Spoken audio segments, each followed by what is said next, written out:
ತಿರುಕ್ಕೋವಿಲೂರು ಎಂಬ ದಿವ್ಯ ಕ್ಷೇತ್ರದಲ್ಲಿ ಇರುವಂತಹ ಒಂದು ದೊಡ್ಡದಾದ ರಾಜಗೋಪುರ. ಇದು ವಿಜಯನಗರ ಕಾಲದಲ್ಲಿ ಕಟ್ಟಿಸಿರುವಂತಹ ಒಂದು ರಾಜಗೋಪುರ. ತುಂಬ ವಿಶಾಲವಾಗಿ ಇರುವಂತಹ ಒಂದು ರಾಜಗೋಪುರ. ಇದು ತಿರುಕ್ಕೋವಿಲೂರು ಅಲ್ಲಿ ಮುಂಭಾಗದಲ್ಲಿ ಕಾಣ್ತಾ ಇರುವಂಥದ್ದು ನಿಮಗೆ ಕಾಣ್ತಾ ಇದೆ. ಅದೇನೇ ತ್ರಿವಿಕ್ರಮ ಸ್ವಾಮಿ ದೇವಾಲಯ. ಇಲ್ಲಿಂದ ಈಗ ಹೋದರೆ ಈಗ ನಾವು ಈ ಗೋಪುರದ ಕೆಳಭಾಗದಲ್ಲಿ ಹೋಗ್ತೀವಿ. ಸಾಮಾನ್ಯವಾಗಿ ಕರ್ನಾಟಕದ ರಾಜರುಗಳು, ಅದರಲ್ಲೂ ವಿಜಯನಗರದ ಅರಸರು ಕೊಟ್ಟಂತಹ ಕೊಡುಗೆ ತುಂಬ ಜಾಸ್ತಿ. ಇದನ್ನು ನೋಡ್ಬೋದು ನೀವು. ಅಧಿಷ್ಠಾನದಲ್ಲಿರುವಂತಹ ಇಲ್ಲಿ ಶಿಲ್ಪಗಳನ್ನು ನೀವು ನೋಡಿದ್ರೆ ಗೊತ್ತಾಗುತ್ತೆ. ಒಂದು ದಶಾವತಾರಗಳನ್ನು ನೋಡಬಹುದು. ಇಲ್ಲಿಯೂ ಕೂಡ ದಶಾವತಾರವನ್ನೆಲ್ಲ ನೀವು ನೋಡಬಹುದು. ಪೂರ್ಣವಾಗಿ ಇದು ಗೋಪುರದ ಬಾಗಿಲಿದು. ವಿಠಲನ ಪ್ರತಿಮೆ ಕೂಡ ಇದೆ, ನೀವು ನೋಡಬಹುದು.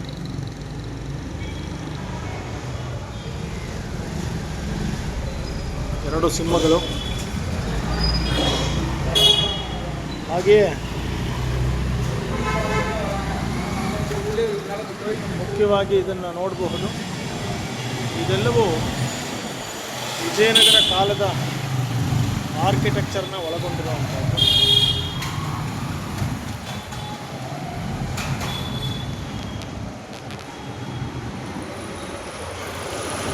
ವಿಜಯನಗರದ ದ್ವಾರ ಅನ್ನೋದು ನಮಗೆ ಸುಲಭವಾಗಿ ಗೊತ್ತಾಗುತ್ತೆ. ಇಲ್ಲಿ ಕೂಡ ನೀವು ನೋಡಬಹುದು.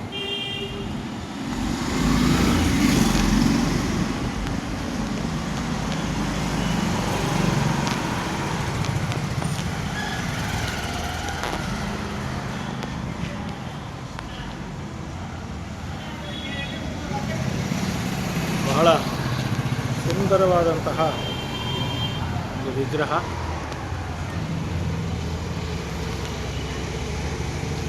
ಹೀಗೆ ರಾಜಗೋಪುರವನ್ನೇ ದ್ವಾರವಾಗಿ ಈಗ ಬಳಸಲಾಗ್ತಾ ಇದೆ. ಒಂದು ಕಾಲದಲ್ಲಿ ಇಲ್ಲಿ ಜನಗಳು ಓಡಾಡ್ತಾ ಇದ್ರು. ಇದು ಮೇಲ್ಕೋಟೆ, ಮಹಾಬಲಿಪುರಂ ಎಲ್ಲ ಜಾಗದಲ್ಲಿ ಇರೋದನ್ನು ನೀವು ನೋಡ್ಬೋದು. ವನಿತಾ ಇಲ್ಲಿ ಕಾಯ್ತಾ ಇದ್ದಾಳೆ. ಸೊ ಇದು ದೊಡ್ಡದಾದ ಅಧಿಷ್ಠಾನ. ಇಲ್ಲಿ ನೀವು ನೋಡಬಹುದು. ಇಲ್ಲಿಯೂ ಕೂಡ ದಶಾವತಾರ ಎಲ್ಲ ಇದೆ. ಇಲ್ಲಿ ನೋಡಿ, ಕೃಷ್ಣ ಇದನ್ನು ಮಾಡಿರುವಂಥದ್ದು. ಇದು ಕೂಡ ಅಂದರೆ ವಸ್ತ್ರಾಪಹರಣದ ಲೀಲೆಯನ್ನು ಇಲ್ಲಿ ತೋರಿಸಿದ್ದಾರೆ. ಗಜ ಇಲ್ಲೆಲ್ಲ ಮಾರಾಟ ಮಾಡ್ತಾ ಇರ್ತಾರೆ. ಇದು ಹೀಗಿರುವಂತಹ ಒಂದು ಜಾಗ. ಭಾಳ ಬ್ಯುಸಿಯಾಗಿರುವಂತಹ ಒಂದು ಜಾಗ. ಒಟ್ಟಿನಲ್ಲಿ ತಿರುಕ್ಕೋವಿಲೂರು ಎಂಬ ತ್ರಿವಿಕ್ರಮ ಸ್ವಾಮಿ ದೇವಾಲಯದ ಪ್ರಧಾನವಾದ ದ್ವಾರ ಬಾಗಿಲು ಇದು ನೋಡಬಹುದು.